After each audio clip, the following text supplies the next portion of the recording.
garden, the legacy of former track walkers, and there was about half a desyatin of ploughed land on either side of the railway embankment. Semyon was rejoiced. He began to think of doing some farming, of purchasing a cow and horses.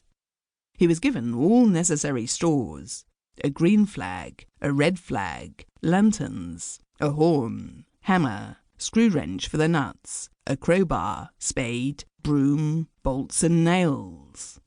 They gave him 2 books of regulations and a timetable of the train. At first Semyon could not sleep at night, and learnt the whole timetable by heart.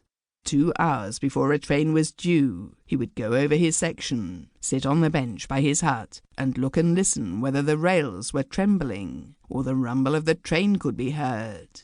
He even learned the regulations by heart, although he could only read by spelling out each word. It was summer. The work was not heavy. There was no snow to clear away, and the trains on that line were infrequent. Semyon used to go over his verse twice a day, examine and screw up nuts here and there, keep the bed level, look at the water pipes, and then go home to his own affairs. There was only one drawback. He always had to get the inspector's permission for the least little thing he wanted to do. Semyon and his wife were even beginning to be bored. 2 months passed, and Semyon commenced to make the acquaintance of his neighbours, the track walkers on either side of him. One was a very old man, whom the authorities were always meaning to relieve. He scarcely moved out of his hut. His wife used to do all the work. The other track walker, nearer the station, was a young man, thin but muscular. He and Semyon met for the first time on the line midway between the huts. Semyon took off his hat and bowed. "Good health to you, neighbour," he said. The neighbour glanced askance at him. "How do you do?" he replied, then turned around and made off. Later the wives met. Semyon's wife passed the time of day with her neighbour, but neither did she say much.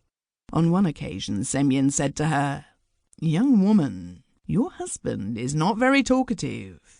The woman said nothing at first, then replied, "But what is there for him to talk about? Everyone has his own business. Go your way, and God be with you." However, after another month or so they became acquainted.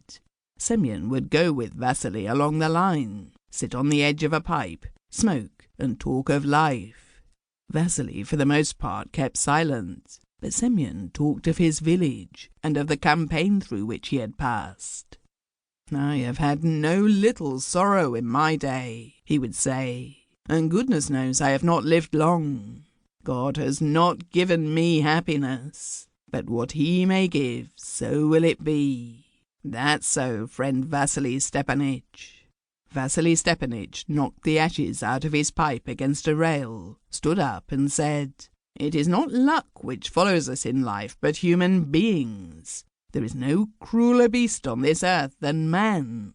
Wolf does not eat wolf, but man will readily devour man." "Come, friend, don't say that. A wolf eats wolf."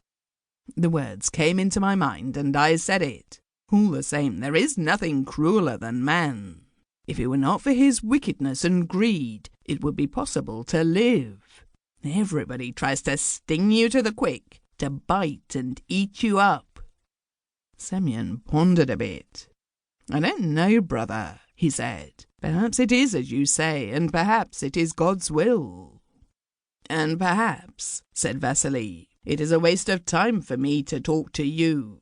To put everything unpleasant on God and sit and suffer means, brother, being not a man but an animal. That's what I have to say." And he turned and went off without saying goodbye. Semyon also got up. "Neighbour," he called, "why do you lose your temper?" But his neighbour did not look round and kept on his way. Semyon gazed after him until he was lost to sight in the cutting at the turn.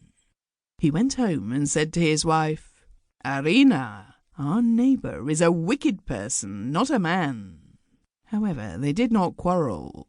They met again and discussed the same topics. All men.